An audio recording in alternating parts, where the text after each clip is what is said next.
desarrollo en Norteamérica. Creo que este es un paso muy importante en esta alianza estratégica que se ha venido construyendo entre el CISAN y la Unidad Académica en Estudios del Desarrollo de la Universidad. Yo también agradezco mucho el gran esfuerzo que han hecho Mónica Chávez, compañera, Paola, para llevar a cabo esta iniciativa. Igual de aquí los profesores Edgar Saya, y Roberto Soto Esquivel. También me complace en esta ocasión, también está una exalumna, ¿no?, como conferencista magistral de la unidad, Verónica Fuentes. Yo, bueno, que había preparado algunas palabras, voy a decir bastante rápido, para la inauguración. Para nuestra unidad, el pensamiento crítico ha estado siempre en el centro.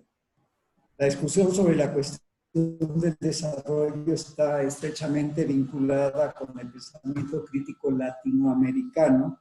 Esto implica, entre otras cosas, trascender la forma fetichizada, encubierta, engrienta la realidad, que en muchos sentidos ha penetrado el sentido común, lo que implica la necesidad de deconstruir la forma como ésta se ha venido enraizando en la población y en los medios de comunicación. Principalmente aquí me refiero al discurso xenófobo, racista, ¿no?, que ha venido permeando mucho la opinión pública. Entonces es muy importante contextualizar, estar alertas acerca de los eclecticismos, que también son muy comunes en la investigación en estos campos, y escarbar, penetrar en la cuestión de los indicadores para un adecuado manejo estadístico. Yo simplemente voy a mencionar, para no ser muy larga la presentación, algunos temas que me parecen importantes y donde creo que tenemos muchos puntos de encuentro entre el CISAN y nuestra unidad académica.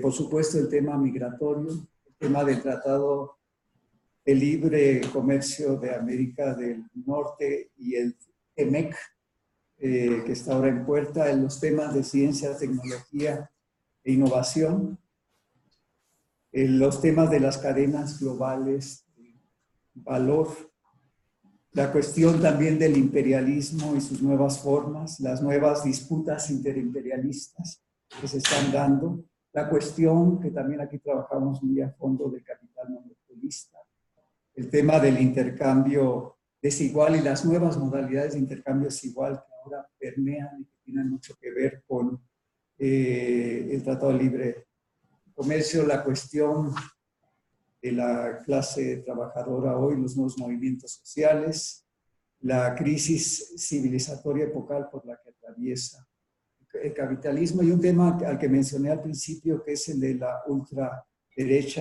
y el neofascismo.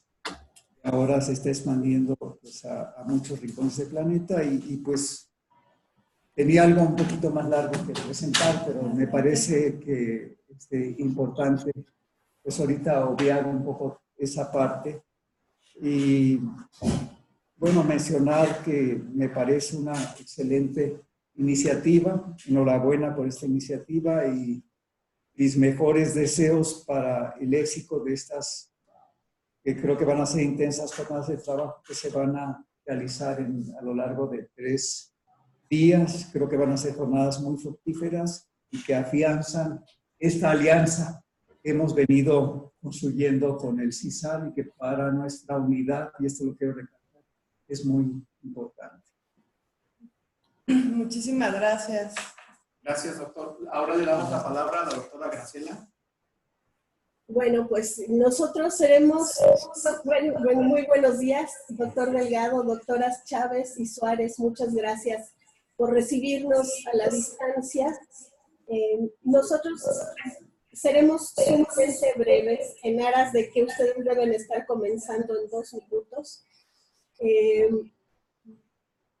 Para el CISAN, la alianza que hemos hecho con la Universidad Autónoma de Zacatecas es sumamente importante porque nuestro plan de desarrollo, precisamente una de las directrices principales era ponernos en contacto con universidades de estados de la República que estén trabajando temas afines a los nuestros.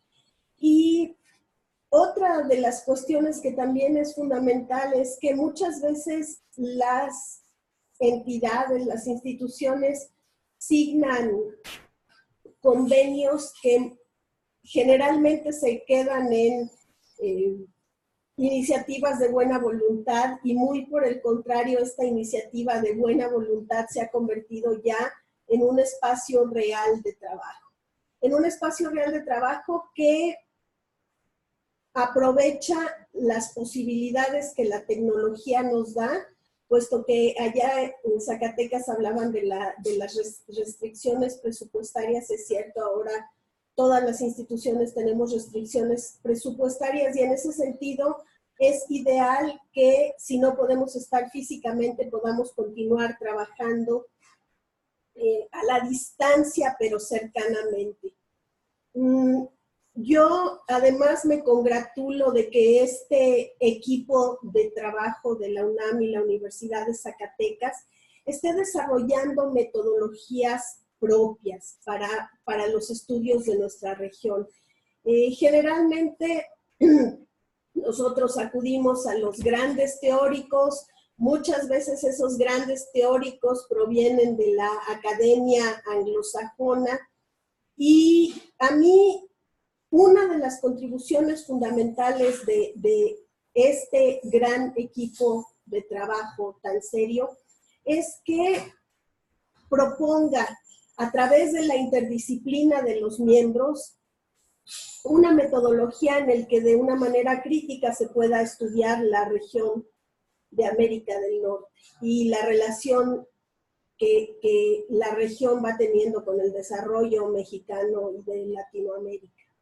Es por eso que les deseo que avancen mucho en sus discusiones, que puedan ya concretar pasos para su siguiente publicación, para su próxima publicación, y pues sé que se quedarán trabajando ahora con algunos miembros del CISAN que no pudieron acudir, porque como estamos celebrando nuestro 30 aniversario, estas 2 semanas se nos juntaron alrededor de 6 propuestas de los compañeros y compañeras investigadores. Entonces, pues les deseo mucho, mucho éxito.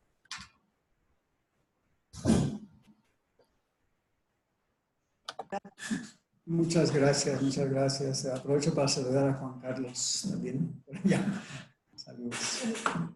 Bueno. Entonces, pues lo que tenemos ahora es la presentación. Bueno, también agradezco mucho por la presencia de todos los que nos acompañan. Entonces, pues venimos de San, la parte de, solo yo pude estar aquí presencialmente, pero todos los demás estarán, investigadores y amigos estarán presentando algunos de sus proyectos.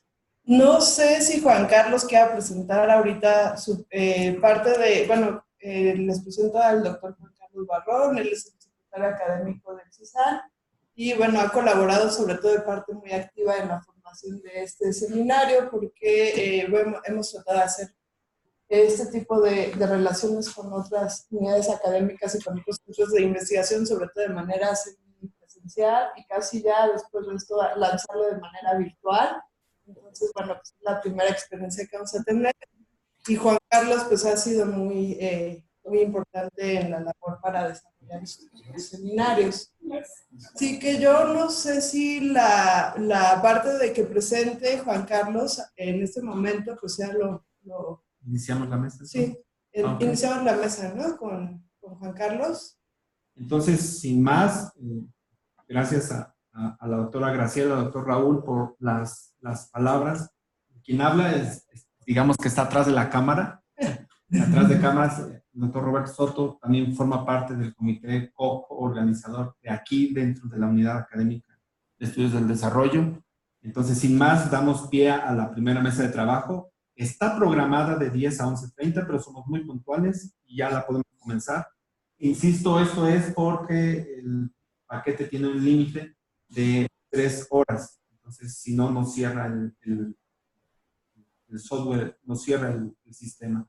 En la mesa está el doctor Juan Carlos Barrón, la doctora Paula Suárez, que está aquí presente físicamente en la unidad académica, la doctora Camelia Igau y la doctora Claudia Esmeralda Maya. Y bueno, el moderador de esta mesa soy quien habla. Entonces, sin más, podemos dar pie a comenzar la primera mesa del seminario Metodología sobre estudios regionales del desarrollo en Norteamérica. Entonces, doctor Juan Carlos, si gusta, podemos comenzar con usted.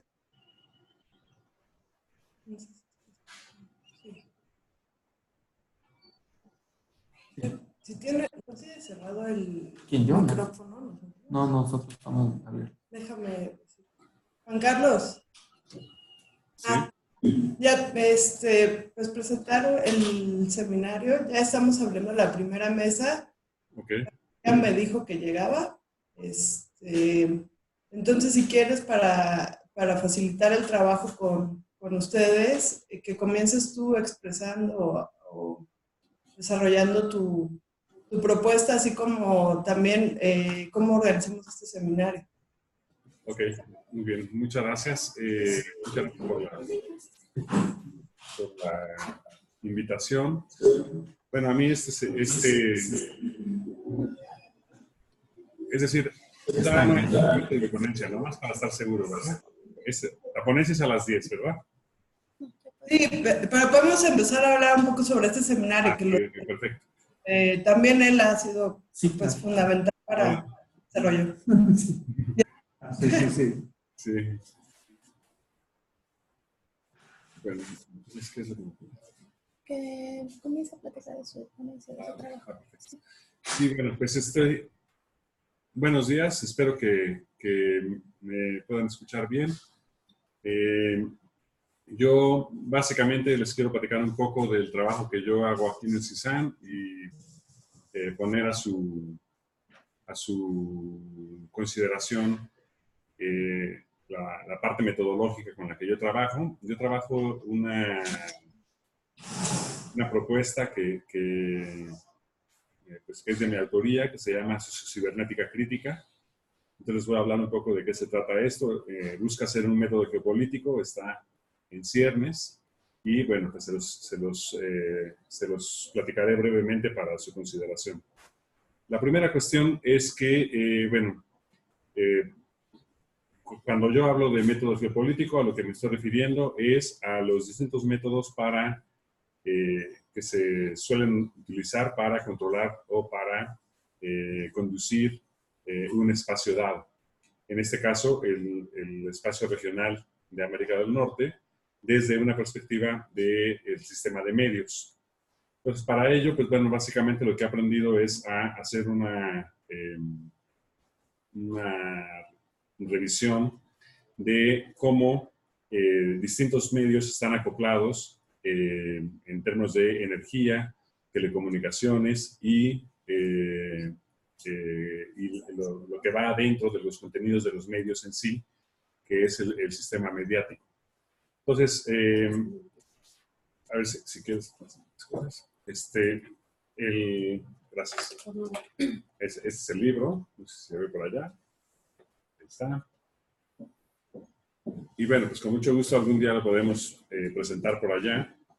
Pero bueno, básicamente, cuando nos referimos a un método geopolítico, nos referimos a las dificultades que tiene un grupo o un conjunto de grupos para controlar un espacio dado. En este caso, es el espacio del ciberespacio norteamericano. Entonces, me voy a ir por partes. Primero voy a explicar por qué lo considero un método geopolítico, espero muy brevemente. Luego hablaré un poco de sociocibernética y luego hablaré un poco del aspecto crítico de esta sociocibernética crítica. En primer lugar, la parte de geopolítica y del espacio tiene que ver con pues bueno, las diferentes discusiones que han habido sobre cómo controlar, cómo conducir una población en un espacio dado.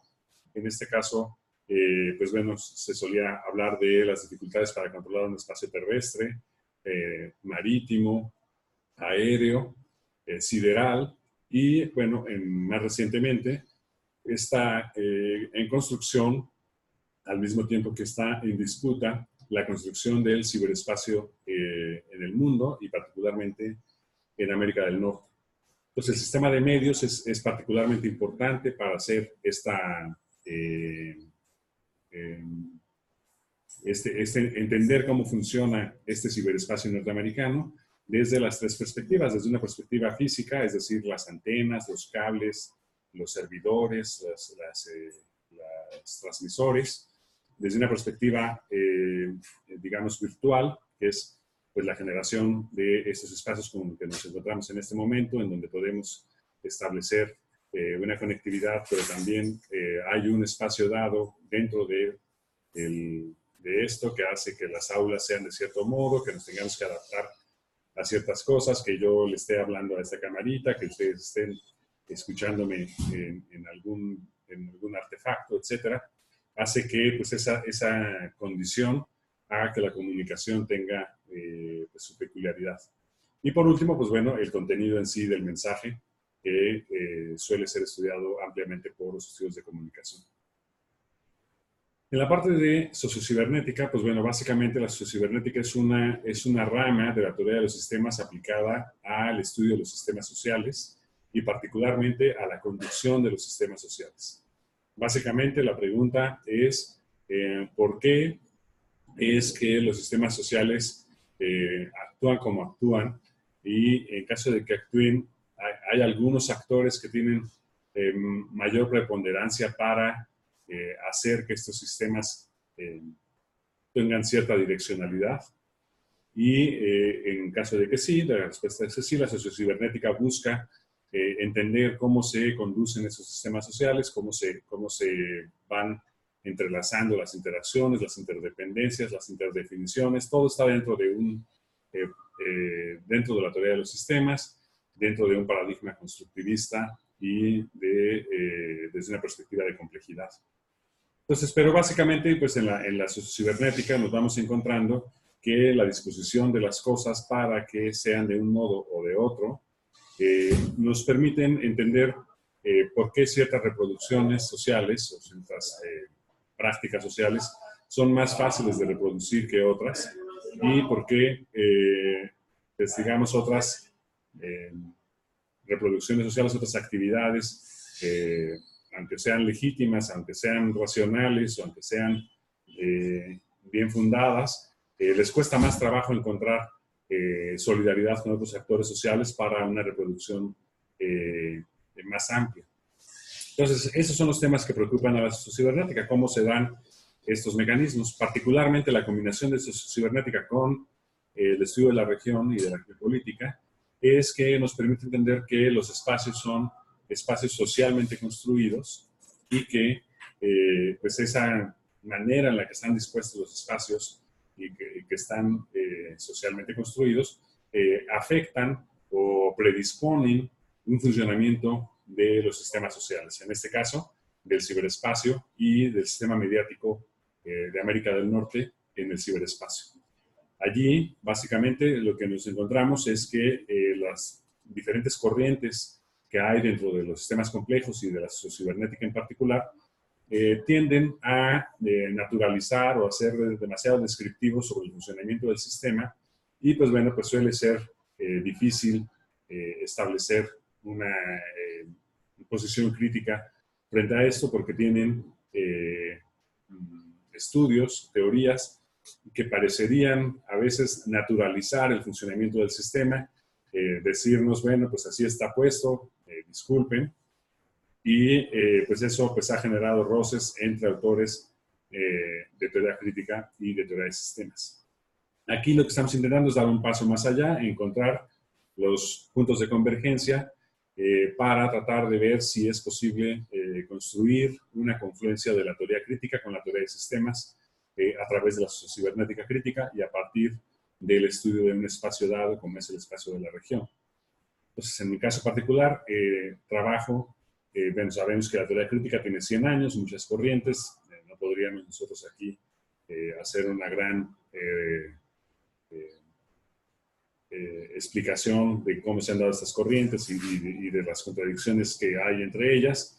Pero bueno, me atrevo a poner de base que el elemento crítico de la teoría crítica es la construcción del poder. Cómo se da esta posibilidad de que ciertos actores tengan una capacidad de influencia mayor que otros y cómo se construye esa capacidad de influencia, esa capacidad de sometimiento, por un lado, y por otro lado, cómo se construye la subordinación, cómo se da sobre todo la subordinación voluntaria, la que nos hace a nosotros mismos subyugarnos ante ciertas dinámicas de poder para poder ganar nuestra identidad, nuestro lugar en el sistema social. Entonces, pues bueno, trabajo particularmente con algunos autores, con elementos principalmente de Slavoj Žižek, y pues bueno, básicamente lo que trabajamos, el elemento crítico de la cibernética crítica es cómo la disposición de espacios ciberespaciales, de localidades ciberespaciales en el sistema de medios, nuestra posición como influencers, como en la condición dada, por ejemplo, en una red como Facebook o en una exposición como Instagram, los caracteres de Twitter, en fin, cómo ese tipo de disposiciones espaciales generan un ámbito, un entorno a través del cual se va conduciendo a la población de América del Norte sobre ciertos temas. Entonces, para ello, pues bueno, he estudiado cuatro campos programáticos, que son el campo programático de lo que acontece, es decir, lo que los medios nos dicen que es lo que está pasando y qué es lo que no está pasando. El campo programático de lo que vende, que es lo que los medios nos dicen que es atractivo para vender y lo que no es atractivo para vender. Tercero, lo que entretiene, que es precisamente lo que nos dicen que sí es entretenido y lo que no es entretenido. Y por último, lo que conecta, en donde se nos informa de qué manera nosotros estamos posibilitando nuestra conexión con el resto de la sociedad o nuestra desconexión con el resto de la sociedad. Entonces, a partir de esos elementos, yo he ido esbozando, apenas estamos empezando, pero esas son las bases del método que yo propongo. Es un método geopolítico que se llama cibernética crítica y que busca combinar elementos para el ciberespacio, aplicados al ciberespacio del sistema de medios de América del Norte, elementos de teoría de los sistemas y elementos de la teoría crítica. Básicamente, ahí está el spot de la propuesta con la que yo trabajo y, bueno, pues en la mejor disposición de escuchar otras formas de trabajo que tengan ustedes y también de dialogar para ver si pues pudiéramos establecer alguna contribución o interacción que nos permita fortalecer mutuamente nuestras investigaciones. Pues básicamente esa es la parte metodológica de mi trabajo. Aquí me detengo. Espero que sea de utilidad para el seminario y, bueno, pues desearles el más grande de los éxitos a estos trabajos que hagamos estos días. Muchas gracias. Gracias, doctor. No sé si aquí adentro adentro, me refiero al aula, ¿existe alguna pregunta o la podemos dejar al final? Y no sé si ya está presente alguno de los expositores. Amelia, Claudia. Sí, yo estoy. Acá está Camelia, sí. Seguimos con ella. ¿Sí quieres con Camelia? Entonces, doctora Camelia, si gusta. Bueno, yo tengo algo que nada más que decirle a Juancho, que yo es la primera vez, bueno, somos colegas nosotros, pero tenemos nuestros seminarios, nosotros están continuos y yo veo el avance ahorita de Juan Carlos, pues acaba de presentar el libro, fui a la presentación de su libro y veo pues ya avances muy, muy claros sobre esta diversidad que ahora propones, Juan Carlos, de los actores, ¿no? Y de la forma en la que va teniendo esta confluencia en los sistemas que tú vas desarrollando y describiendo poco a poco. Me parece que pues, me gusta mucho escucharte en forma de seminario, porque obviamente pues, en una presentación del libro pues, uno lo pone como acabado, y aquí pues tenemos la posibilidad de discutir algunas de estas metodologías. Yo sé que algunos de ustedes son expertos, sobre todo Edgar, en sistemas de, pues, sobre todo en tecnología e innovación, que también nos podría ayudar muchísimo al desarrollo de nuevos actores u otro tipo de perspectivas. Y bueno, la verdad es que conozco un poco las líneas de trabajo de los demás que están aquí presentes, pero bueno, me parece interesante que tengamos esta oportunidad de compartir experiencias. ¿Algún otro comentario aquí en la sala?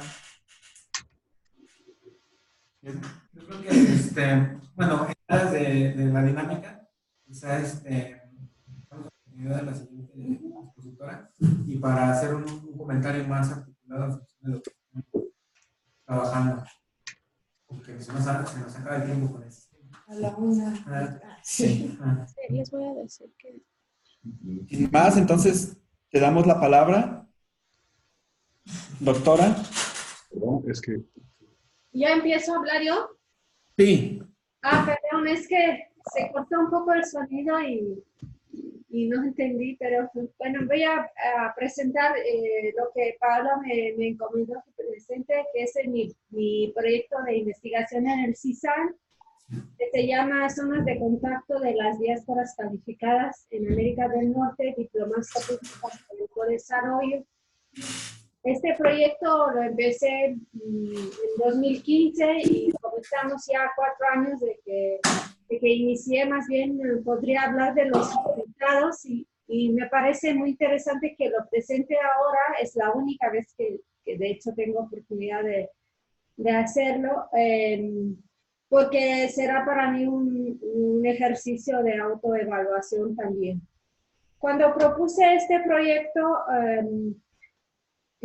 tenía la idea de conjuntar 2 áreas de especialidad mías, que son, por un lado, las diásporas calificadas y por el otro lado, la diplomacia pública, la diplomacia en general, y de esta forma llegar a algunas propuestas de cómo se tiene que vincular la diáspora para que realmente favorezca tanto los países de destino como los países de origen. Como nosotros estamos en el Centro de Investigaciones sobre América del Norte, pues obviamente está enfocado a América del Norte. Y a diferencia de mi proyecto individual anterior, lo que estaba tratando de hacer es investigar a otras diásporas que no sean la mexicana, solamente en Estados Unidos.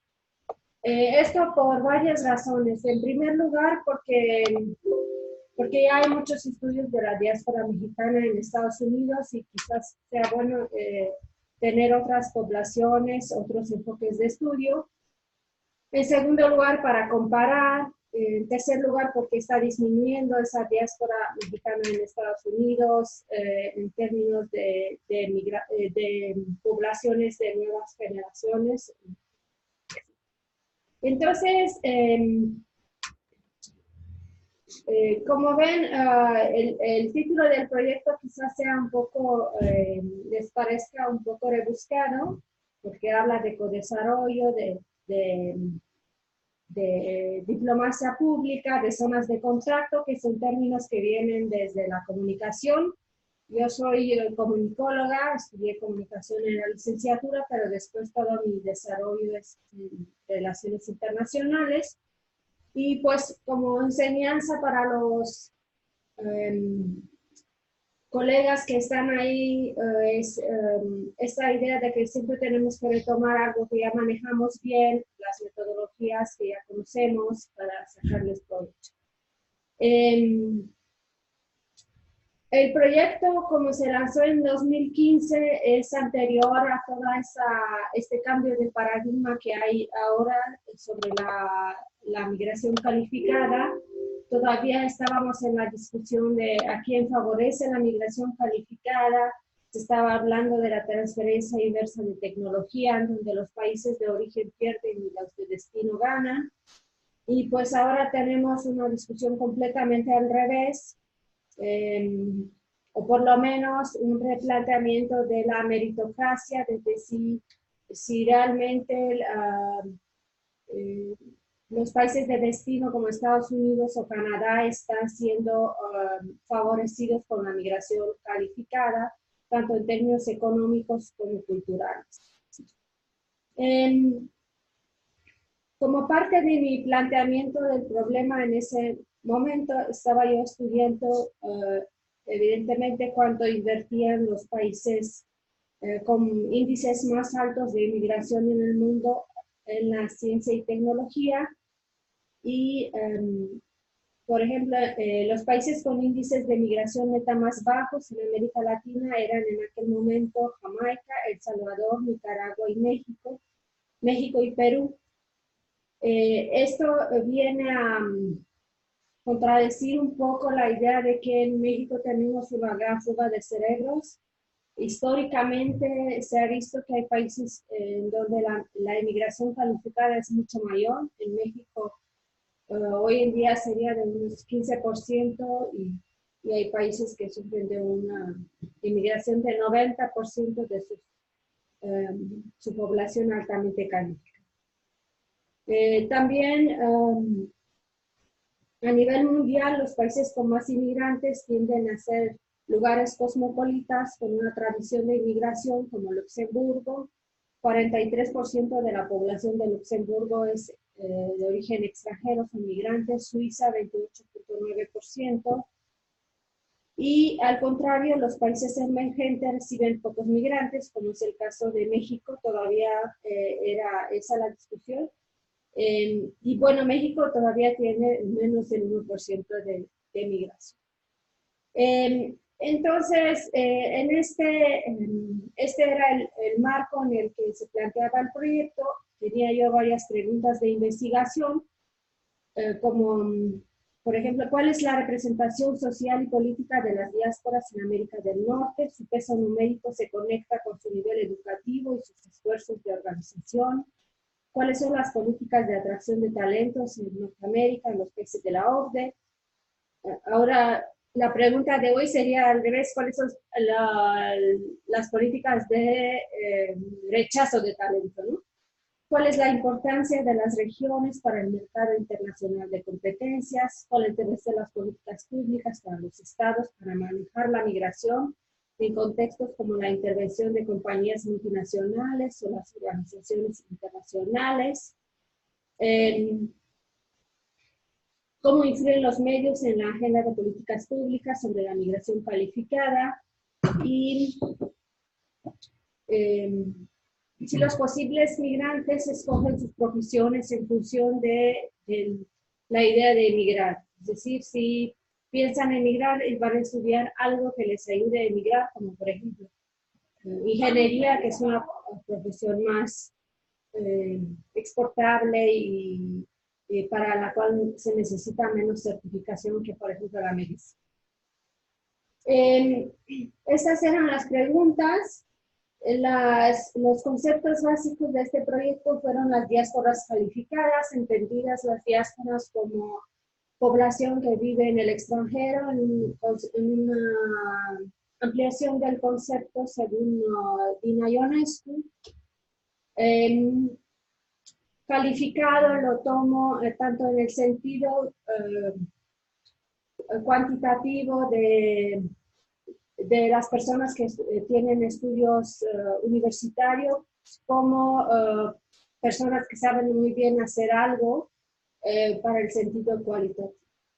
Ahora bien, introduzco aquí dos conceptos que me parecían novedosos en aquel tiempo. Después ya creo que ya se han desarrollado bastante. Una era las zonas de contacto, que era esta idea de que las diásporas son medios de comunicación tradicionales o virtuales que proveen sitios de contacto y diálogo, que hay estos sitios de internet, lugares de encuentro virtuales para las diásporas, y este es un concepto que tomaba yo de Pratt. Luego el codesarrollo es un concepto que surgió en Bélgica en 1985 para dar un nuevo enfoque a los programas de asistencia para el desarrollo, y la idea era que tanto los países de origen como los de destino se podrían beneficiar con la migración calificada. También exploré eso. Y bueno, el modelo teórico más amplio como tal era la idea de la diplomacia de las diásporas, en la cual sería un tipo de diplomacia híbrida que involucra tanto niveles estatales como no estatales, esta diplomacia alternativa de las empresas, la diplomacia ciudadana, la sociedad civil, la diplomacia cultural, incluida la religión, la ciencia, etc. Entonces se basa esto en un modelo de diplomacia de redes que ya había propuesto yo desde 2009. Y bueno, ese era el planteamiento, la metodología, pues para tantas preguntas y tantas ideas, porque es un proyecto amplio, obviamente tendría que ser algo, una mezcla de técnicas. Entonces, lo que yo más manejo son las técnicas cualitativas por dos razones. Primero, porque me gustan más, porque siento que hay un acercamiento, que puedo manejarlas mejor. Es en lo que yo soy especialista, las entrevistas, el análisis mediático. Y también porque la migración calificada, hasta donde yo empecé, era objeto de estudio sobre todo de demógrafos, de economistas, entonces había mucha explicación muy rica desde ese contexto. ¿Cuánta gente emigra? ¿Por qué emigra? Y lo que yo veía es que no importa cuántos emigran siempre, sino también quiénes emigran y por qué, por ejemplo, de dos personas que estudiaron la misma cosa, uno sí decide emigrar y el otro no, ¿cuál es el proceso? Entonces, pues a lo largo de estos 5 años produje varios artículos y libros. Lo más importante creo que ha sido un libro que está ahora por salir. Quizás el próximo año tendrá una oportunidad de verlo, y que está basado en una constelación de metodologías cualitativas. Empiezo con una investigación histórica de la migración calificada, sobre todo en Estados Unidos, para estudiar los prejuicios hacia cierta comunidad, en este caso de mexicanos, y cómo influye el estereotipo de que los mexicanos serían menos inteligentes, menos preparados en la integración profesional y cultural, social, de alguien que sí es calificado. Después utilicé la metodología de análisis del discurso y análisis cualitativo en los medios, contando cuántos artículos había sobre cierto tema, en este caso la migración calificada, cuáles eran los discursos, tomando como punto de inflexión la llegada de Donald Trump al poder. Después seguí con una metodología de 50 entrevistas a profundidad, tipo historias de vida con migrantes mexicanos, y un grupo de contraste con migrantes de otros 7 países, entre los cuales los más importantes de la migración calificada para Estados Unidos, para el mundo, que serían India, China, Líbano, Rumania, Brasil, Colombia. Y pues también utilicé un método menos convencional, que es un experimento que hice con estudiantes aquí de la UNAM, preguntándoles si ellos pensaban que al emigrar podrían ser discriminados, si pensaban emigrar o no. Y pues todo eso hice con base en ese planteamiento inicial. Como ven, como reflexión para los estudiantes de posgrado que están ahí escuchándonos, pues es muy diferente un proyecto de investigación individual en un centro de investigación que propone varios productos, de un proyecto de tesis. En un proyecto de tesis se tiene un solo producto, a lo mejor dos vinculados con el mismo tema, y aquí hay que ampliar la visión para que quepan varios productos. Y pues creo que no sé cuánto tiempo dejo hablar, pero si quieren me hacen preguntas y puedo contestar. Gracias.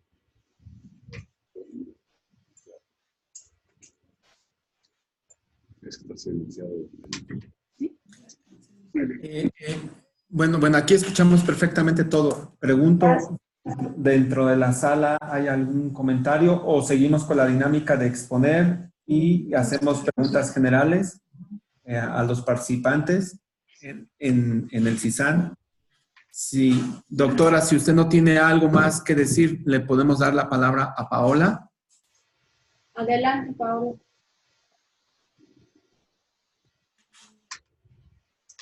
Es que traigo una presentación. Una fortalecimiento. ¿Ellos podrían ver la presentación? Sí. Sí. Sí. Claro. ¿Me permiten? Voy a abrir una presentación de la doctora, que es ¿cuál? Fortalecimiento. Ah, está ya. Ahí está. Ahí está.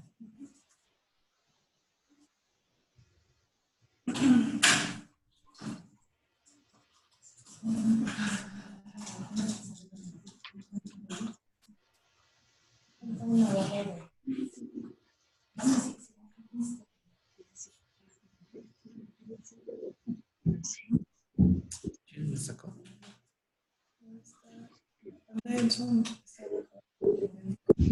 Ah, sí, sí.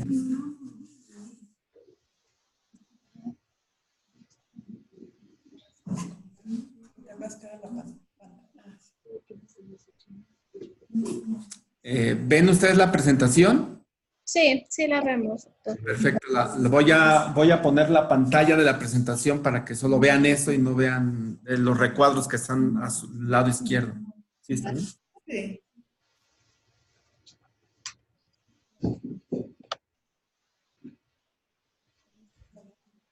No, sí, ellos ya la ven.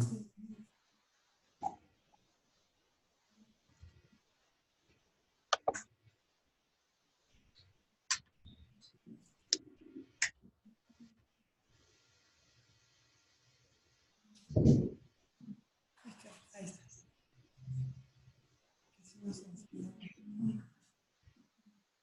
Entonces, sin más, Paola, te damos la palabra. Bueno, pues en primer quiero hablar un poco de cómo surgió este proyecto, que es parte de los proyectos que tenemos de desarrollo, sobre todo de innovación tecnológica en la investigación, así como proyectos de investigación en el contexto de un convenio que hemos firmado actualmente con la unidad académica del desarrollo de la Universidad de Zacatecas, que no sé si todos son parte o pertenecen a la UAE. Solo ustedes y algunos son alumnos.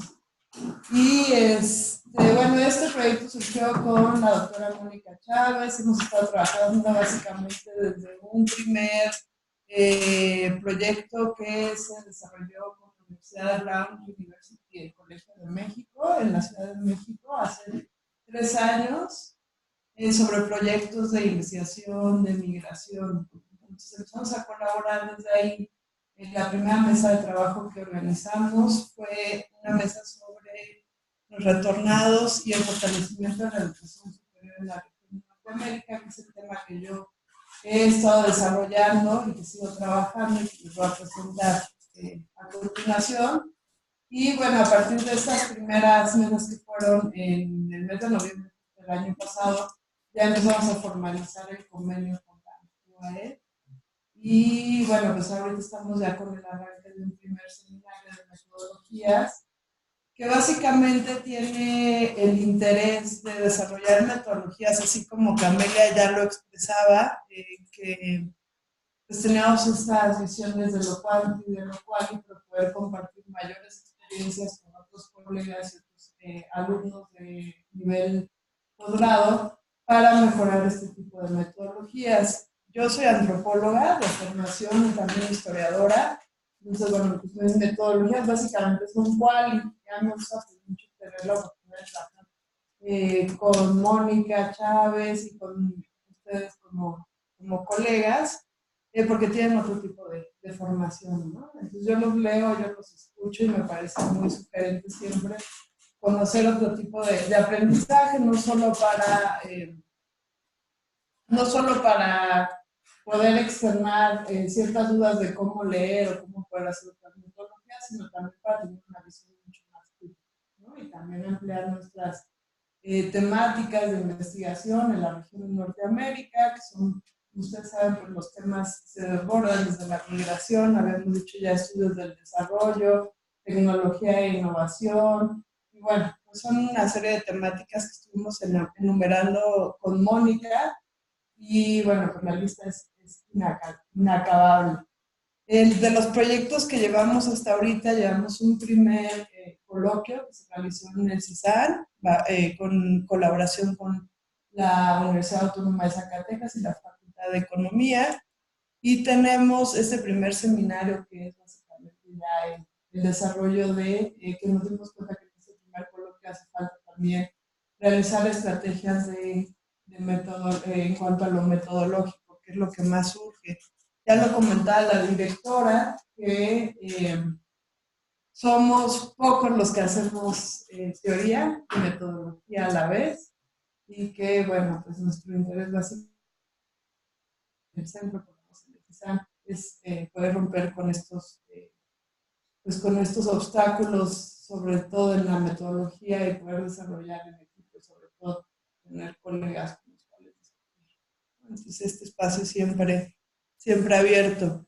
Bueno, les presento mi proyecto de investigación. Mi proyecto de investigación, mi línea de trabajo en la educación superior en Norteamérica. Lo he trabajado bajo 3 perspectivas básicamente. Uno ha sido la gobernanza, que es el proyecto que estoy ahorita culminando, que va a ser un libro. El otro proyecto es sobre la integración educativa de los jóvenes migrantes y retornados, que lo he trabajado desde el año de 2015 con una beca en Estados Unidos, y que ahorita les voy a exponer en cuanto a qué se ha abierto esta línea. Y la tercera es sobre desigualdades, que es un tercer tema que voy a trabajar, pero es parte de otro proyecto.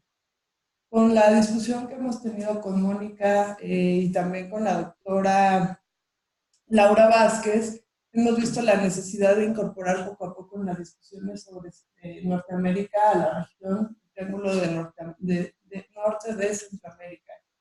Esto en cuanto a la migración y también la cuestión de los jóvenes retornados que no han sido incluidos en todo el proceso de desarrollo.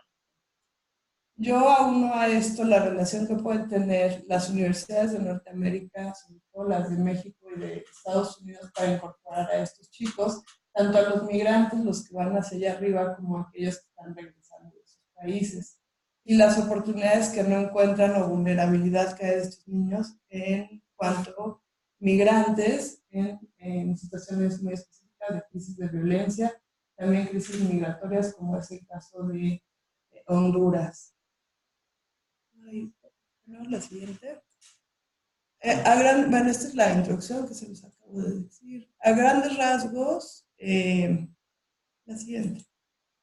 Que a grandes rasgos podemos ver que si analizamos la juventud como un constructo social y cultural que nos ayuda a definir estas características propias de una sociedad en el traspaso de la infancia a la adultez entre los sistemas económicos principalmente contemporáneos a partir del siglo XX, podemos decir que esta idea de la juventud, la que tenemos ahora, la novedosa, proviene de un proceso de industrialización que nos ha marcado a nosotros en cuanto a etapas de vida, conforme a ciclos económicos muy específicos a los cuales se han incorporado poco a poco estas regiones, como puede ser Centroamérica y el sur de México, a procesos de países industrializados como México y algunas regiones como Estados Unidos y algunas regiones de México puede ser el norte de nuestro país. Este proceso que se ha vivido dentro de la propia juventud se ha visto también como una parte de la democratización de los derechos de ciertos sectores de la población. A partir de las épocas... ¿Acá sí me escuchan o no? Y es Sí, que aparte yo hablo muy rápido. No, pero un poco más fuerte porque aquí te escuchan bien. ¿Ya está? Pero allá es hablarle. Sí, te están diciendo que no Sí. escuchan. No, sí escuchan, pero es muy bajo. Ah, ok. Es que eres tú. Bueno, esa parte bueno, este proceso de democratización que hemos vivido a partir de las instituciones como pueden ser las propias universidades, nos han visto ver una promoción también de la educación superior y también del acceso a una vida universitaria de acceso masivo para grandes colectivos a partir de la posguerra, es decir, de la Segunda Guerra Mundial. Tener acceso al conocimiento y a algunas libertades como podría ser la propia libertad sexual o las libertades de derechos civiles y sociales en nuestros países. En las instituciones de educación superior de Norteamérica, sin duda vemos que estos son espacios de socialización importantes para los jóvenes. Han modelado estas estructuras ante los cambios que viven los jóvenes dentro de un contexto social, económico, político, social, en todo, y que los han enmarcado dentro de visiones específicas desde los marcos regulatorios, como podría ser los cambios incluso en tratados de libre comercio, como el TLCAN, que nos han hecho transformar la visión de la propia universidad. Estas movilidades o las necesidades que han tenido los estados-nación de transformar a los sistemas universitarios, podemos ver movilidades de quienes han también tenido acceso a partir de estos 60 años, digamos, 60 años, esta movilidad de quien tiene acceso a la educación universitaria. Si bien en los años 50 y 60 se refrendó como un derecho democrático, actualmente vemos que estas políticas se han transformado y que tenemos una necesidad de hacer nuevas políticas de inclusión y sobre todo de desarrollo y equidad educativa para los que vivimos en la región de Norteamérica y Centroamérica. Como ustedes saben, la inconformidad que han tenido los migrantes retornados, los emigrantes ante políticas restrictivas, como la falta de acceso a la educación superior en Estados Unidos o cuando regresan a México no hay acceso y sobre todo que no hay instituciones fortalecidas en Centroamérica, vemos que se ha creado un panorama mucho más complejo en la región a partir de los años 90 con la llegada del neoliberalismo. Y también hay una búsqueda permanente de acceso a la educación que sea no solo posible, sino que sea incluyente, mucho más atractiva para el diseño de los proyectos de los jóvenes y que dé cabida también al desarrollo de estos jóvenes que en condiciones distintas, como los jóvenes retornados inmigrantes, han llegado a distintas regiones. Este encuentro de los jóvenes con la universidad durante el siglo XXI abre nuevas oportunidades, ha inducido a reflexiones sobre la universidad, lo que nos da un nuevo contexto de luchas democráticas, ya lo vemos ahorita en Chile, ¿no? Que están buscando un acceso a distintos tipos de servicios, no solo el acceso a la educación superior, y en otros estados como Costa Rica incluso, que también la privatización ha sido un problema muy grave. Entonces, uno de los grandes problemas que nos enfrentamos o que se enfrentan los jóvenes es este embate contra la privatización, sobre todo del conocimiento y de la universidad pública, así como la relación de esta universidad con los jóvenes en oposición a estructuras que han sido tradicionalmente autoritarias y desiguales, y que sin duda en la educación superior con relación a los inmigrantes no documentados y aquellos que retornan es mucho más desigual. Yo aquí hago mención de algunos movimientos sociales, ahorita no voy a destacarlos y a profundizarlos. Yo básicamente he estudiado mucho el movimiento de los Dreamers y de los reclamentados, la gente que está ya en Estados Unidos sin posibilidad de obtener la ciudadanía hasta que estuvo DACA. Considero que estos movimientos han dado sin duda nuevas vetas y nuevas posibilidades de la relación entre este tipo de jóvenes migrantes con el Estado. Tenemos, a partir de estos modelos, bueno, yo pongo que básicamente en Estados Unidos lo que se ha privilegiado en estos sistemas de educación es el inglés como segunda lengua, es decir, el primer tipo de educación formal que reciben los inmigrantes, pero que en realidad no es una educación superior, sino que es una educación totalmente profesionalizante, totalmente para uso cotidiano y laboral. Es decir, los inmigrantes tienen pocos espacios de socialización, sobre todo los indocumentados, y lo que se les ofrece es, a partir de este tipo de cursos, son modelos educativos con pocos requisitos que se le piden para este tipo de acceso a la educación a los inmigrantes, es decir, ni siquiera se les pide una identificación, no se les busca dar un estatus legal ni se les persigue por eso, sobre todo en California, y está enfocado principalmente a que ellos desarrollen capacidades lingüísticas que les dé un nuevo tipo de interacción a nivel laboral, no tanto social. Entonces, bueno, estos son los modelos que ha habido básicamente en Estados Unidos. Yo a partir de eso propongo, ¿en qué vamos? Ya me lo pasé, ¿va? Ahí vamos. Que las políticas, bueno, sin duda, a partir del 2015, igual que Camelia, pues vemos nuevas políticas, sobre todo mucho más restriccionistas en el espacio de la migración y también en políticas educativas. En México, al contrario, se ha tenido que cambiar los modelos, se ha tenido que pensar qué es lo que se va a hacer con todos estos retornados que están regresando a partir de las políticas que implementó de una manera mucho más agresiva Donald Trump, aunque se sabe que pues, son políticas que han sido diseñadas desde periodos anteriores de gobierno en Estados Unidos, sobre todo en pues, Obama vemos un incremento muy fuerte del número de deportados y el número de deportaciones. Yo hablo, no lo voy a desarrollar mucho, pero algún tipo de política que habla desde microrracismos hasta agresiones totalmente definidas como racismo, el discurso propio de Donald Trump y de distintos grupos, las universidades en Estados Unidos como centros públicos, algunas veces privados, otras veces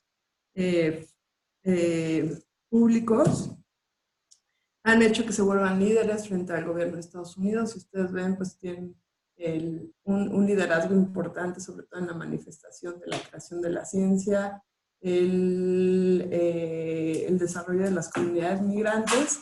Y bueno, ha sido importante esto, ¿no? Ahora, 2015 también es un año importante, como ustedes saben, pues se queda mucha gente en la región, sobre todo en México y en Centroamérica, gente que no ha podido ingresar a los Estados Unidos, y pues hemos tenido que resolver a través de nuevas políticas públicas.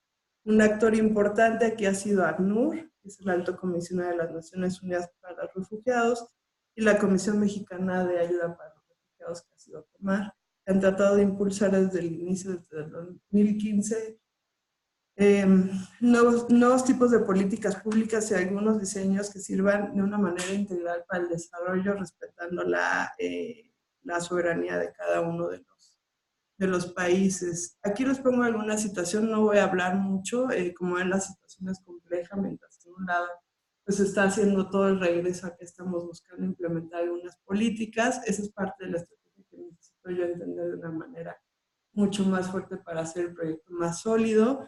Aquí tienen ustedes, bueno, pues algunas de las secciones. Hay programas binacionales en México, como el Binational Program, que es un programa de educación, pero que no ha servido ni ha funcionado de una manera mucho más estratégica. Tanto COMAR como ACNUR avisan y hacen, pues aquí tienen muchísimos datos, no se los voy a leer porque son así, muchísimos. Pero bueno, el total, si ponemos con un número de solicitantes que han entrado a México, en 2014 se pedía un total de solicitudes de refugio de 2.137, en el 2015 con un total de 3.424.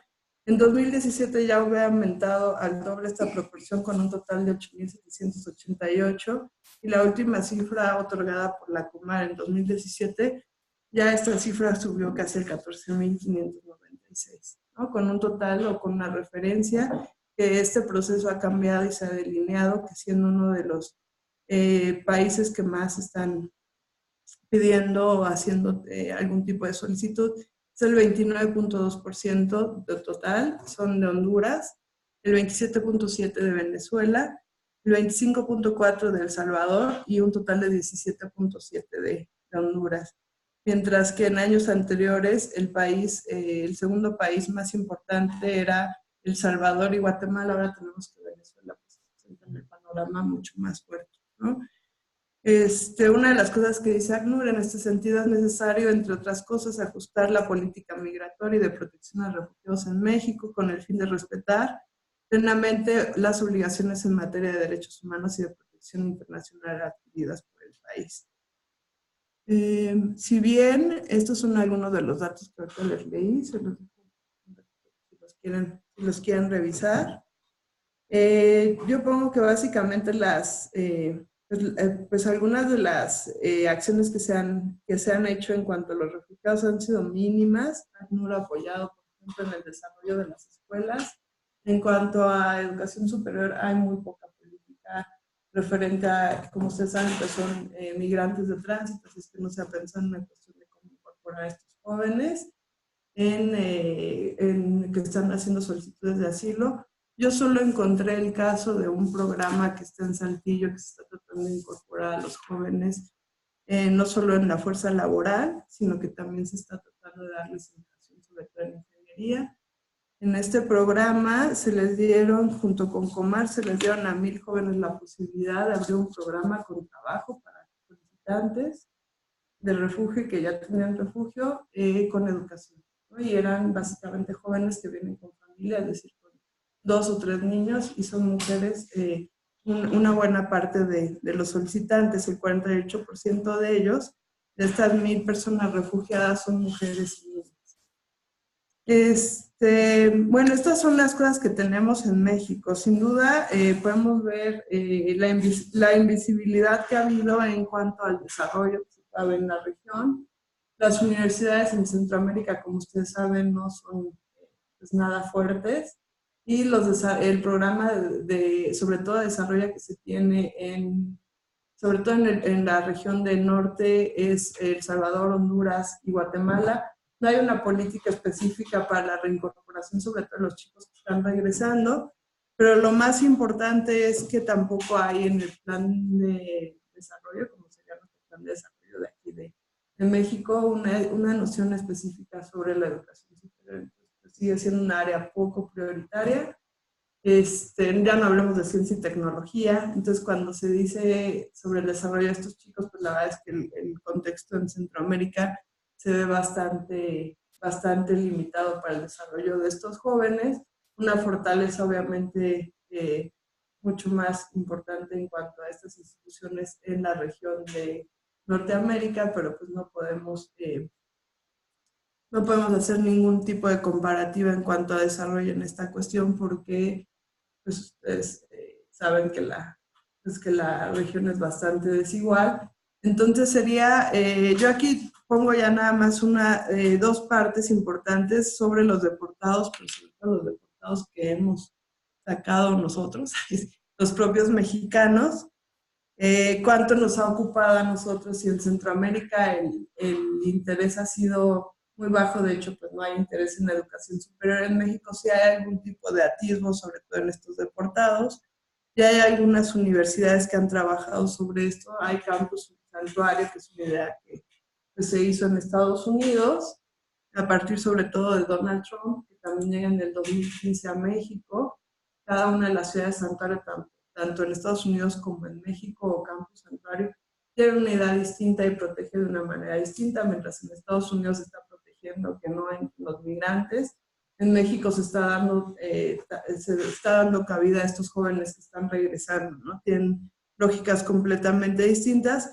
Y yo solo voy a mencionar 2 ejemplos, ¿no? En la Universidad de Veracruz, o la Veracruzana, no sé si en la de Zacatecas, están desarrollando un tipo de proyecto para recibir a estos jóvenes.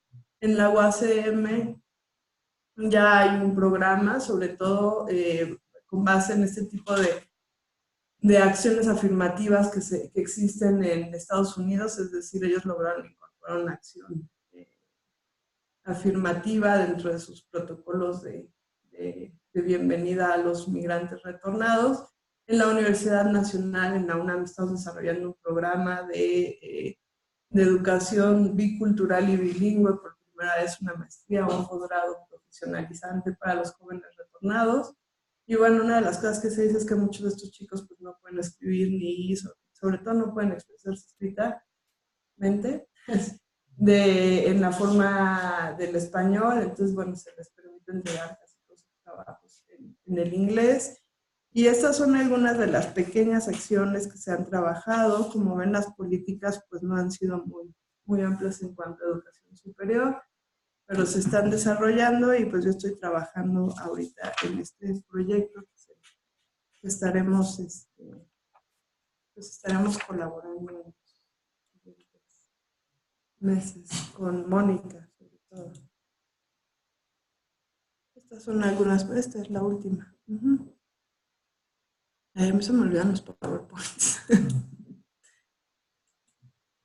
Estas son algunas conclusiones, ¿no? Que es lo que mencionaba sobre todo en las universidades que han tenido algún tipo de convenio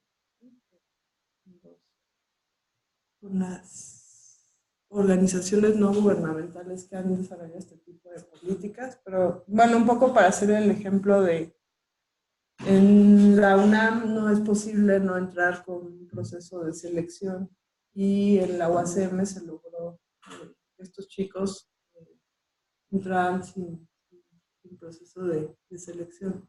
Pues bueno, pues son algunos de los... ¿Sabe cómo entender a estos chicos cuando retornan? ¿Qué tipo de competencia pueden tener con un par mexicano que puede hacer un examen, que puede leer el español de una manera mucho más rápida? Y de ahí nos vamos de nuevo con la cuestión también indígena, ¿no? Que ha sido pues el gran rezago de nuestra cultura, y que vienen otros grupos que pues también están buscando la manera de integrarse culturalmente, políticamente y económicamente, y pues vemos que tampoco es fácil cuando llegan estos nuevos grupos, ¿no?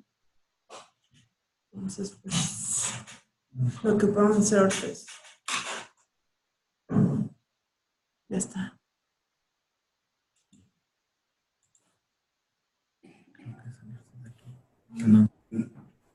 Finalizar presente. Aquí.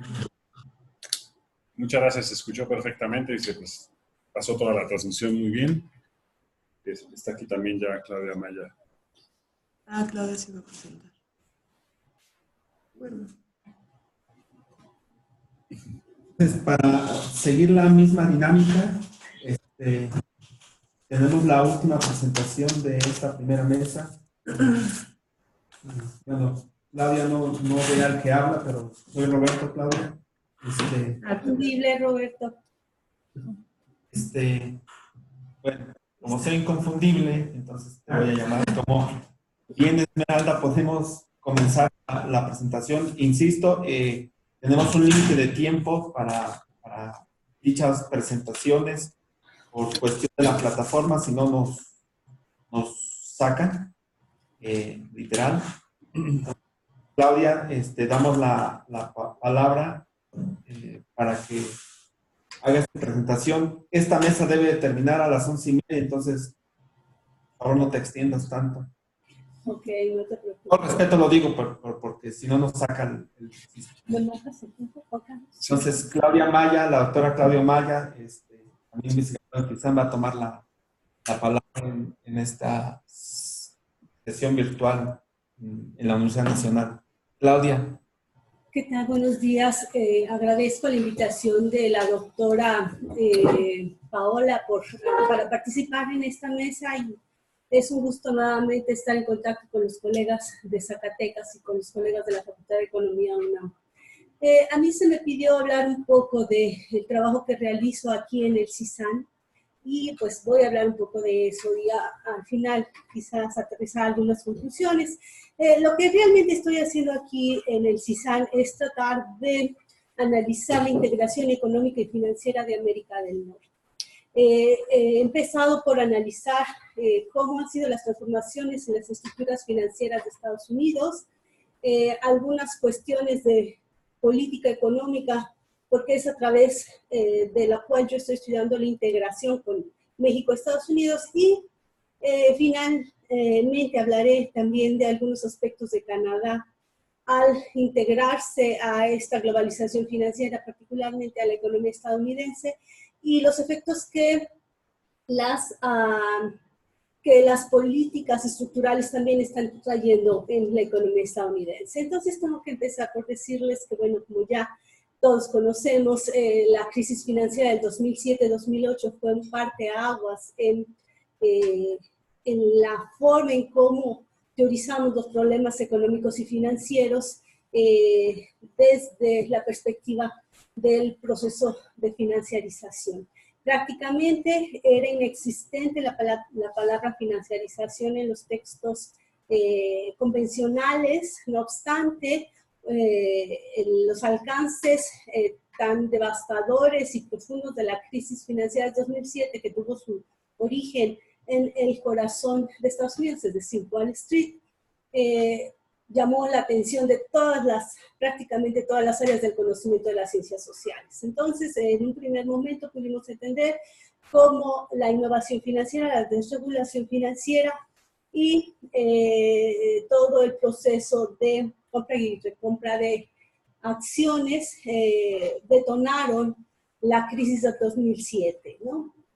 A raíz de esta crisis, bueno, surgen nuevos esquemas de competencia entre las organizaciones financieras y no financieras, que es lo que estamos viendo, y hemos presenciado también una nueva, un giro en la política exterior estadounidense, básicamente al tratar de enfrentar la gran competencia china. Esto ha obligado a hacer toda una serie de, o más bien profundizar todas las reformas estructurales, básicamente la reforma fiscal, ¿no? Y eso tiene mucho que ver con el deterioro de la vida de los estadounidenses. Y aunque indirectamente está vinculado con la posición de Trump, de proteccionismo, de racismo, de menores recursos a la seguridad social, todo está combinado, ¿no? Entonces, de eso ya tenemos por ahí publicado un paper, me parece en el 2018, un libro que coordina la maestra Silvia Núñez. ¿Cómo hemos abordado cómo México ha enfrentado este proceso de financiarización y de integración a América del Norte? Porque es básicamente la integración a Estados Unidos, no es una integración al mundo. 80%, como todos sabemos, entre 80 y 85% de las exportaciones mexicanas se dedican a Estados Unidos y el 4 o 5% se dedican a Canadá, y realmente lo demás, el 10%, es con el mundo. Entonces, podemos entender que la integración de México a América del Norte se ha dado básicamente a través del Tratado de Libre Comercio y a través de coordinar las políticas económicas, tanto la monetaria, la fiscal y la comercial. ¿Qué resultados ha tenido para México esta integración? Bueno, que a raíz de la renegociación del Tratado de Libre Comercio, el nuevo UNSCA, ha habido puntos fundamentales para entender la profundización de esta integración. Y uno de estos puntos ha sido el artículo 33 del Tratado de Libre Comercio, donde se obligan a las partes firmantes a la no manipulación del tipo de cambio. Debemos recordar que el tipo de cambio es fundamental para una economía abierta. ¿Por qué? Porque a través del tipo de cambio se forman los precios, se puede trasladar también la inflación extranjera a la economía doméstica, y hay toda una serie de cuestiones que pueden afectar la valorización de las acciones y de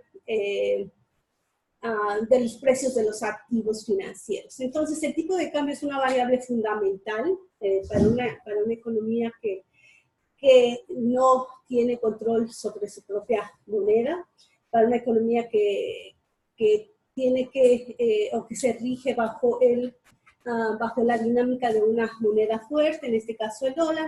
Entonces, ¿qué ha pasado, no? A raíz de la firma del nuevo UNSCA, México se vio obligado a la no manipulación de su moneda. Es decir, si México requiriera hacer una devaluación para hacer más competitivas sus exportaciones, como China, como Alemania o como Japón lo pudieran hacer, México no tiene esa posibilidad. Pero tampoco le interesaría devaluar su moneda porque no tiene la fortaleza interna en su mercado doméstico para hacer más competitivas sus exportaciones. Así es que ya sea por vía precios no lo puede hacer, por vía productividad tampoco, y eso le genera una presión tremenda en la balanza comercial y lo obliga a toda costa a mantener la estabilidad financiera macroeconómica, ¿no? Que también se ve obligado a mantener, porque el artículo 33 también lo establece como principal objetivo de la economía, a alinearse obligatoriamente a las exigencias del Fondo Monetario Internacional. Entonces, el nuevo UNSCA simplemente profundiza las asimetrías que México tiene con sus dos socios comerciales y inhibe la posibilidad de hacer uso de su política fiscal, su política monetaria y su política comercial. Entonces, bueno, pues eso es tener menos margen de acción ante cualquier eventualidad internacional, como la que se tiene, como la que se avecina en el 2020-21, ¿no? El mismo Fondo Internacional lo ha vaticinado, la ex gobernadora del Fondo Monetario, como se le puede llamar, Cristina Lagarde, también dice que hay una próxima recesión global y no hay un líder definido que pueda ayudar a salir de esa recesión en el próximo año. Entonces, ante las posibilidades de bajo crecimiento que México presenta, no existen las herramientas necesarias para poder sortear cualquier tipo de crisis. ¿Y esto cómo se vincula con la educación y una metodología en general? Cuando estamos viendo constantes reformas estructurales donde el objetivo principal es la reducción del Estado y la reducción del gasto público, eso se ve esto tiene un efecto directo en la educación, en la salud y en todo lo que implica las políticas públicas. ¿Por qué? Porque sin gasto público no se puede crecer, sin gasto público no se pueden ejercer los programas adecuados de acción. Lo estamos viendo con su propia universidad, que tiene problemas financieros fuertes y al no haber las posibilidades de relajar el gasto público, bueno, se mantendrán así en los próximos años, desafortunadamente para ustedes y para todas las demás universidades públicas, ¿no? Entonces, esto es un poco como esa coordinación de política económica mexicana sigue las exigencias que se imponen en los tratados comerciales, particularmente el UNSCA, que es un tratado de nueva generación, donde la normativa es impuesta. En el TLC había más margen de negociación, se asumían que lo que se estaba firmando podía ser negociado, podía incluso los gobiernos firmantes decidir si aceptaban tales o cuales normas o no. En el UNSCA no, es mandatorio, es decir, es coercitivo y eso deja sin maniobra a los países de menor desarrollo, en este caso México, ¿no? ¿Qué pasa con Canadá? Bueno, pues Canadá es un país que había sido por experiencia exportador también de materias primas, pero con alto grado de tecnificación. Había sido tanto receptor como exportador de inversión extranjera directa, aunque en los últimos años se ha visto un retroceso en la inversión extranjera directa y un aumento en la inversión de cartera. Esto quiere decir que Canadá está abriendo su sistema financiero, como ya lo hizo México a través del TLC, ¿no? Y esto ha requerido también un tipo de políticas estructurales de combate a la inflación, de apertura de la cuenta de capital y que tienen también un impacto en el gasto público. Esto lo veíamos hace un par de semanas aquí con unos colegas de Canadá en un seminario que tuvimos, y es evidente cómo el nivel de vida de Canadá, que había sido por años el ejemplo del mundo junto con otros países europeos, bueno, esto está retrocediendo, ¿no? Desafortunadamente los migrantes siempre son los más afectados porque son los que reciben los menores salarios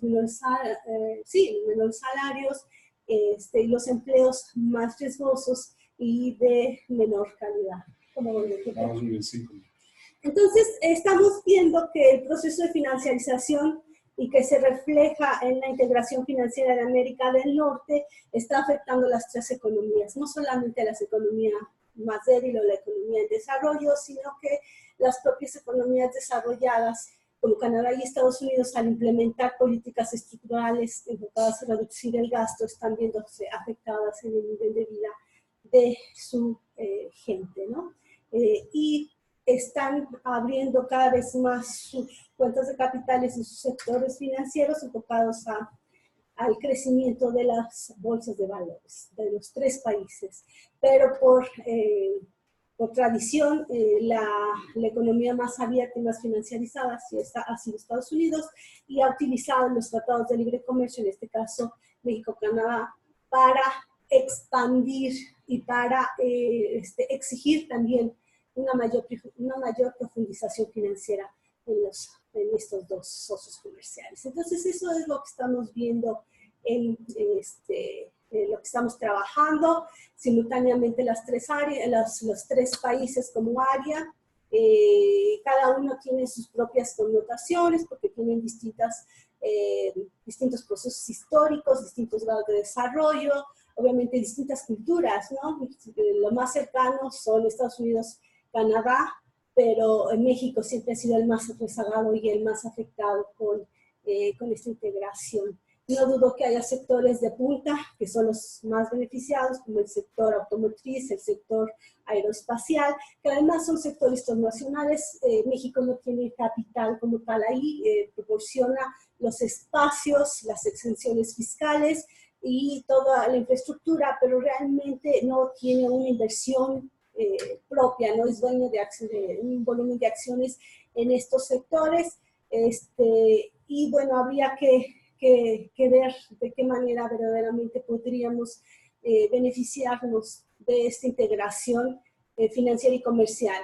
No obstante, mientras no se repiense el Tratado de Libre Comercio, mientras no haya una política interna que fortalezca el mercado interno, pero también que fortalezca la posición firme de México ante ciertas decisiones con Estados Unidos, es más difícil que podamos avanzar y cambiar nuestra realidad. Eso es lo que estamos trabajando.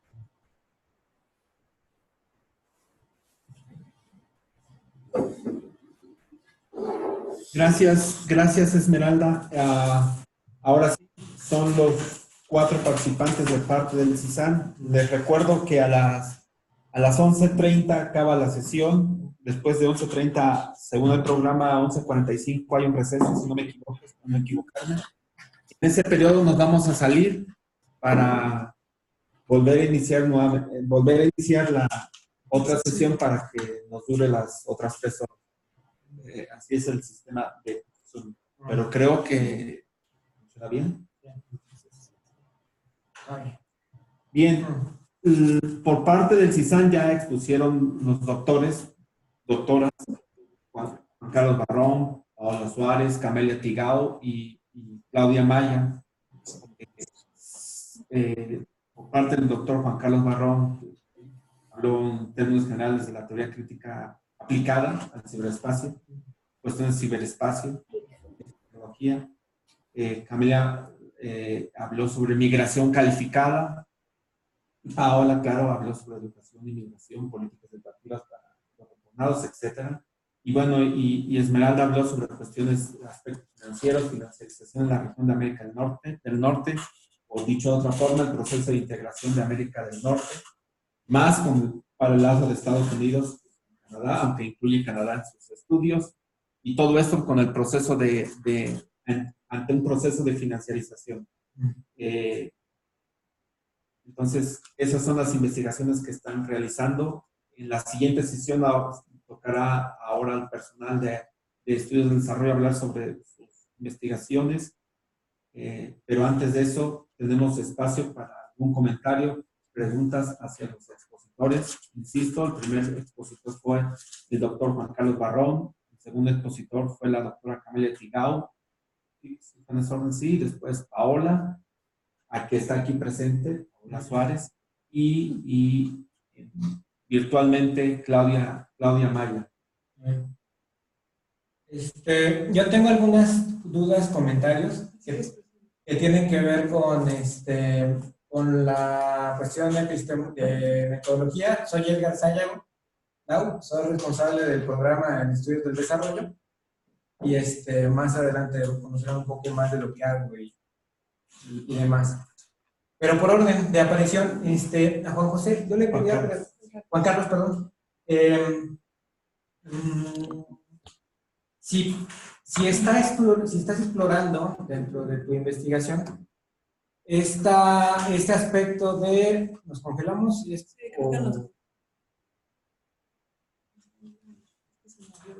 Sí, aquí estamos, sí los escuchamos. Sí, te escucho. Okay. Esta cuestión de, bueno, es muy interesante, muy actual, vigente la investigación, pero me queda la duda, cabe la posibilidad o hay una línea de investigación dentro de esto del ciberespacio, las implicaciones sociales de este proceso.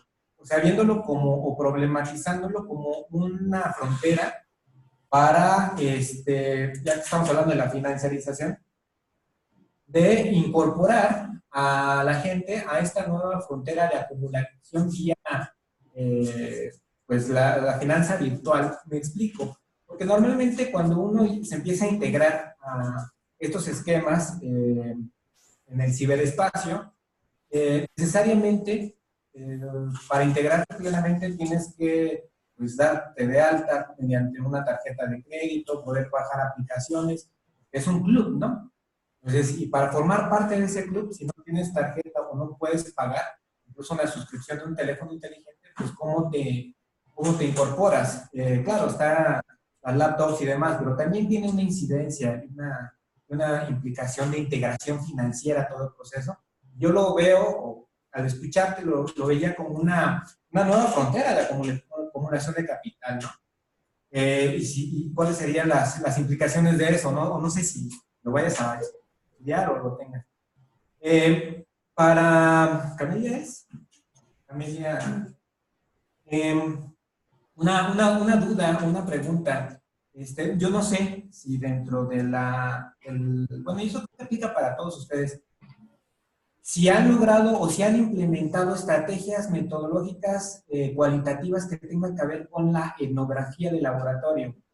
Bueno, yo soy más estructuralista y estoy en otra onda, pero me parece muy interesante eso porque sí, tengo colegas que, bueno, yo mismo he hecho etnografía y no sé si en el marco de hacer esa etnografía han encontrado diferencia en cuanto a hacer etnografía de laboratorio, por ejemplo, si es laboratorio con científicos, con médicos, con biotecnólogos, con nanotecnólogos, obviamente no han hecho eso, pero si han logrado implementar, o si han hecho esa aproximación metodológica y han encontrado cosas distintas. Porque la etnografía como tradición antropológica, pues normalmente se ha aplicado para comunidades, regiones, etc.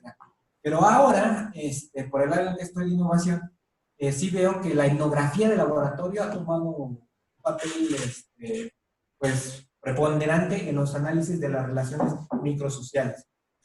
Tercera, para Paola, también desde un punto de vista más estructural. Históricamente, la materia gris ha sido un espacio de cooptación y captación para Estados Unidos o para las grandes potencias. vemos la lista de premios Nobel y la verdad en Estados Unidos que domina, la gran mayoría son extranjeros, ¿no? O sea, con esos esquemas de migración seleccionada, de que no pueda ganar y decir, ay, me interesa este científico, me interesa.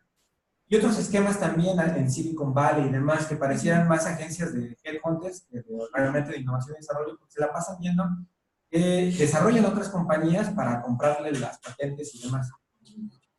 Al mismo tiempo, parece esta coyuntura xenófoba, racista y demás, ¿hasta qué punto crees tú que ha impactado, por un lado, la tendencia histórica de cooptación de cerebros de personal altamente calificado, sobre todo por parte de Estados Unidos, y cómo ha afectado o tiene una afectación esta tendencia ahora xenófoba de los guasos y demás en esa visión? O sea, y ha afectado la integración de los cerebros de las élites científicas en Estados Unidos.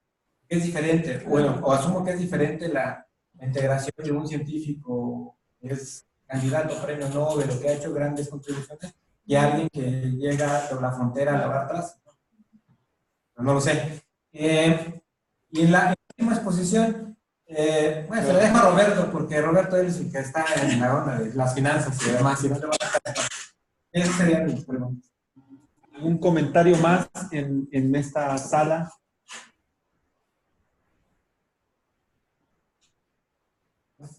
¿No?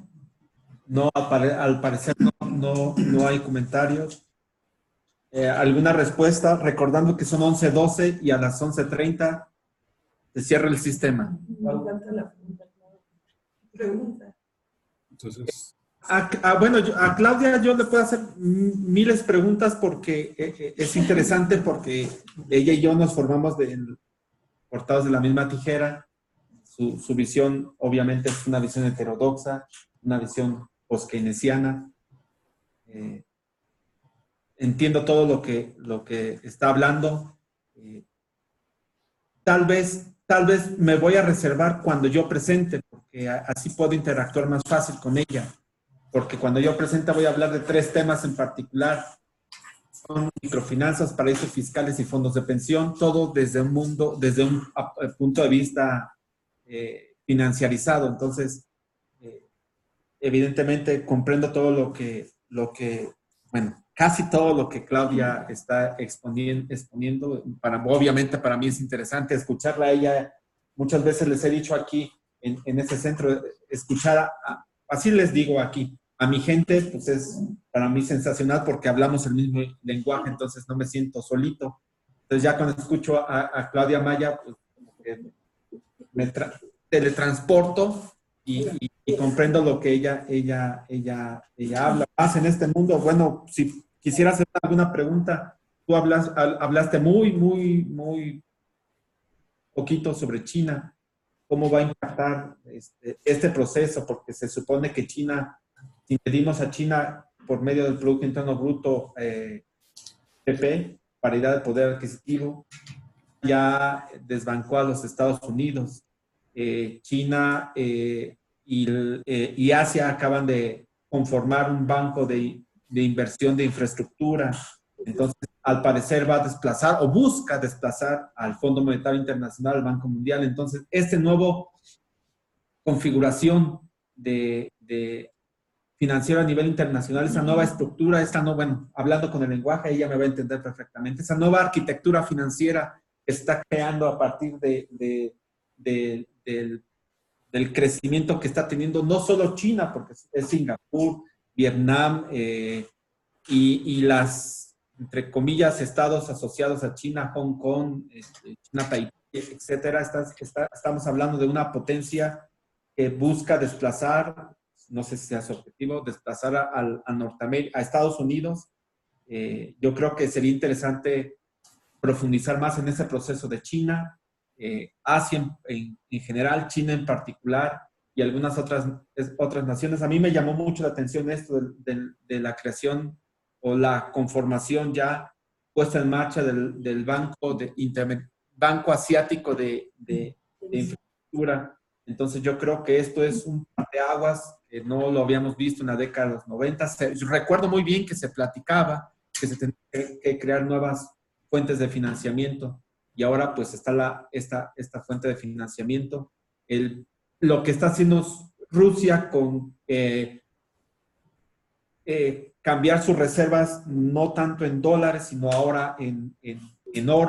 Entonces esto le está pegando mucho a la economía norteamericana, al debilitamiento de la economía norteamericana. No te pido que nos lo expliques, pero ojalá lo puedas considerar en tu proyecto de investigación que estés realizando hoy en día, el papel de China. Y si no hay más, entonces le damos la palabra brevemente. Tenemos exactamente 14 minutos según mi reloj para terminar esta sesión y si son 4, máximo 3 minutos, 2 minutos con 30 segundos cada quien. Perdón la urgencia, pero si no se acaba esto. Entonces, en el mismo orden de presentación, doctores, doctoras, Juan Carlos, le damos la palabra. Bueno, gracias por la pregunta.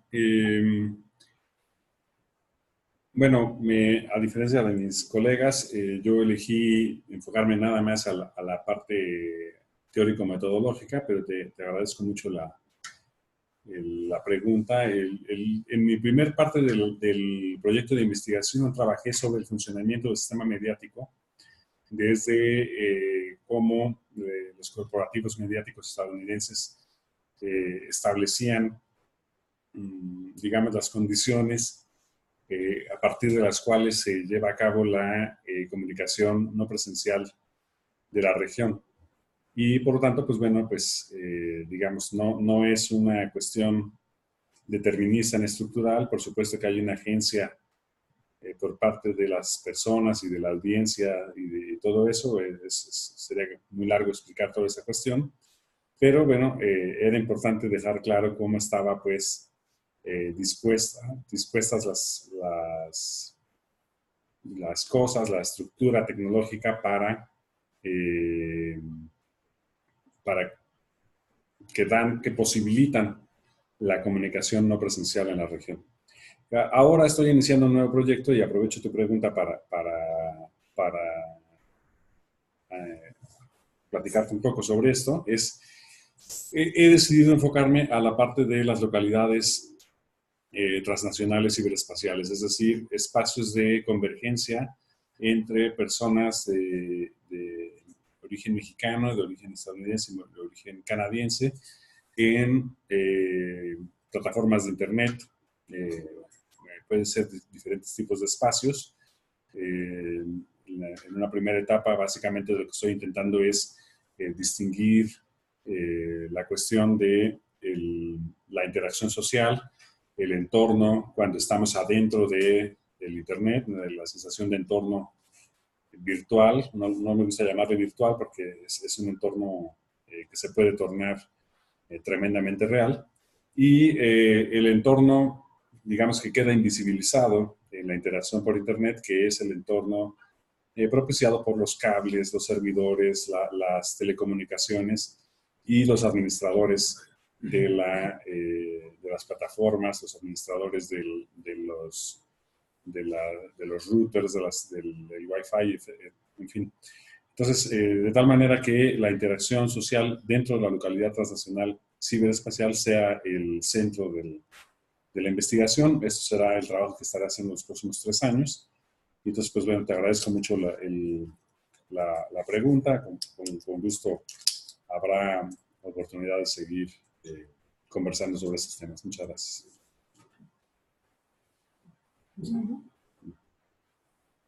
Yo también agradezco mucho el comentario, me parece muy atinada la observación de la etnografía del laboratorio y ya había yo decidido esta pregunta sobre cómo influyen las comunidades epistémicas en los migrantes calificados, ¿no?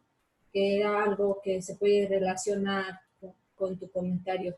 He hecho, la verdad, poca etnografía de laboratorio, pero lo que sí ahora incluí es una separación del estudio de la migración calificada por profesiones, y esto me llevó, por ejemplo, a hacer grupos focales con médicos y ahí ver cómo trabajan los médicos que están haciendo su residencia, cómo trabajan en conjunto, cómo generan redes a través de internet, redes presenciales, y creo que esa es una muy buena observación. Otro tipo de estudio no he hecho porque no me centro todavía, ni quiero centrarme solamente en los científicos. Mi idea es considerar la migración calificada en un sentido más amplio, incluyendo a profesiones que no necesariamente tienen que ver con la ciencia. Y eso es por razones, digamos, de reflexión teórica, y también por razones, digamos, de aplicabilidad política, porque cuando vemos las políticas de retorno, por ejemplo, vinculación con la diáspora calificada de México, casi siempre pasan por CONACYT. Y no todos los migrantes calificados pasan por CONACYT, no son becados de CONACYT, ni todos son científicos, y por eso es que habría que generar quizás otro tipo de etnografía de laboratorio para cada uno de los grupos, como por ejemplo los empresarios, los ingenieros, los estudiantes, etcétera. Gracias. Y casi que quería contestar la pregunta que le hiciste a Paola, porque va muy enfocada a lo que yo trabajo, pero bueno, adelante, Paola. Seguimos con Paola. Paola, sigo yo. Su pregunta, yo sí he trabajado cuestiones también de etnografía, sobre todo en 2015 me lancé a trabajar con los migrantes no documentados, no documentados en la región de California, en el parque básicamente de muchas organizaciones allá. Y bueno, pues básicamente como antropólogo uno desarrolla sus agendas. También yo pude trabajar con la comunidad de inmigrantes, no solo no documentados, sino documentados en Berkeley. Y bueno, lo que tú dices es, sí hay un cambio a partir, yo estuve ahí en 2015-2016, que fue justo con la entrada de Donald Trump en 2016, cuando yo vi que todos estos grupos que antes estaban muy bien integrados a nivel internacional, es decir, había gente que venía de todos lados del mundo, de Irán, tú ya sabrás, todas las partes de Asia, de Europa sobre todo, de repente vemos un colapso en la entrada, sobre todo cuando Donald Trump declara la guerra a 7 países específicamente, de los cuales muchos de los chicos que ya estaban integrados desde las grandes élites, de escuelas de élite como Harvard, MIT, Berkeley, tienen que salir del país. O sea, se van en diciembre y en enero ya no lo tienen. Chicos muy productivos, chicos que ya están integrados. Y es en enero cuando también Donald Trump hace su primera marcha, bueno, contra los chicos de estas universidades, hacen la primera marcha en la que se está denunciando que Donald Trump está contra la ciencia, March of Science, no sé si la recuerdes. Y la otra es también la manifestación de las universidades, es cuando recupera esta visión de que las universidades de nuevo se vuelven líderes frente a Donald Trump, porque necesitan hacer este discurso de nuevo pro-inmigrante para atraer a todos estos talentos, mientras que Donald Trump pues, está suspendiendo visas y está tratando de desorganizar. Creo que tiene que ver mucho cómo comprende Donald Trump y el nuevo gobierno este tipo de globalización. No está interesado, o a mi modo de ver, no sé, Camelia que piense, pero pues el modelo de Donald Trump no está centrado en la globalización, y la ciencia es un tipo de globalización, sobre todo en la forma de producción económica. Entonces, bueno, pues considero que para Trump no es ahorita una prioridad la ciencia como tal, ni el desarrollo tecnológico en este tipo de equipos, ¿no? Si nosotros estamos nutriendo desde CONACYT a todos estos centros de Estados Unidos, que sabemos que estos centros son internacionales, es decir, es capital de todo el mundo, no es solo capital de Estados Unidos. Entonces vemos que ya el interés ya de Estados Unidos en cuanto a estas universidades no es ese, sino que están tratando de modificar, pues es una de las interesantes. Por discursos como el cambio climático, por ejemplo. Si hay, yo creo que ahí es el momento en cual las universidades tienen que ser líderes, ¿no? Un poco como la ciudad de santuario. O sea, se tienen que proclamar independientes ya del proyecto de gobierno porque el gobierno pues, no les va a soportar este tipo de cosas. Entonces, bueno, esa es mi perspectiva. Y no sé si Camelia quiera agregar. Pues no hay mucho tiempo, solamente voy a agregar que hay estudios que demuestran que ha disminuido el número de visas que piden los indios para ir a Estados Unidos, que ciertas poblaciones se ven más afectadas. Y bueno, otra consideración es que no solo afecta las llegadas, sino las políticas de integración. Entonces, los que ya están aquí, ahí en Estados Unidos, ¿cómo les afecta? Bueno, le doy la palabra a Claudia. Sí. Muy bien. Pues claro que no podemos dejar de lado a China. De hecho, no podemos entender la nueva política exterior ni la política comercial de Estados Unidos si no estamos entendiendo cómo se está defendiendo, cómo está tratando de afirmarse ante esa gran competencia que representa China. Entonces, cuando estamos hablando de una nueva arquitectura financiera, no estamos hablando de otra nueva arquitectura financiera. ¿Por qué? Porque mientras el dólar siga siendo la moneda mundial hegemónica, China presta, aún en su área de influencia, sigue prestando en dólares. Aún en su área de influencia sigue habiendo la presencia de la divisa estadounidense y eso limita los alcances de China de ponerse como potencia hegemónica. Entonces, no dudo que más adelante lo haga, no dudo que ya estén tratando de implementar nuevas estrategias de comercio basadas en el yuan. No obstante, estos representan alrededor del 5% del comercio mundial y el dólar representa por arriba del 75% de las transacciones internacionales. Todavía Estados Unidos sigue siendo el país hegemónico, que empieza a tener algunos frentes y que caminaremos hacia una economía multipolar con multidivisas, es cierto. El euro sigue siendo la segunda divisa más importante.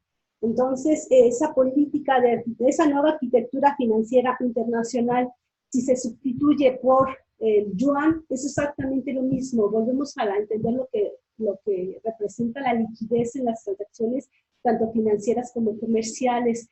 El oro simplemente viene siendo como una forma de concentrar el valor o almacenamiento de riqueza en momentos de crisis, pero no necesitamos una moneda que represente o que pueda ser internacionalmente aceptada y se puedan hacer las transacciones internacionales.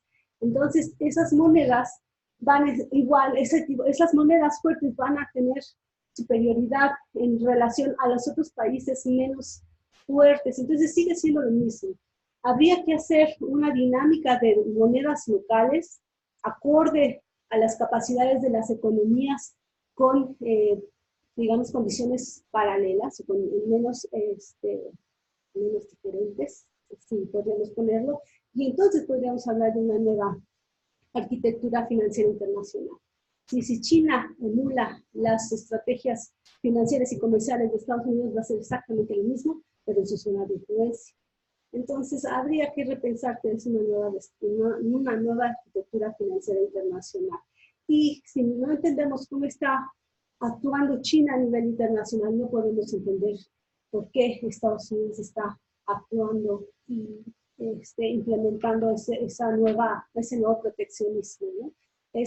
No es que la globalización se haya acabado, simplemente es una nueva forma de enfrentar su gran competitividad.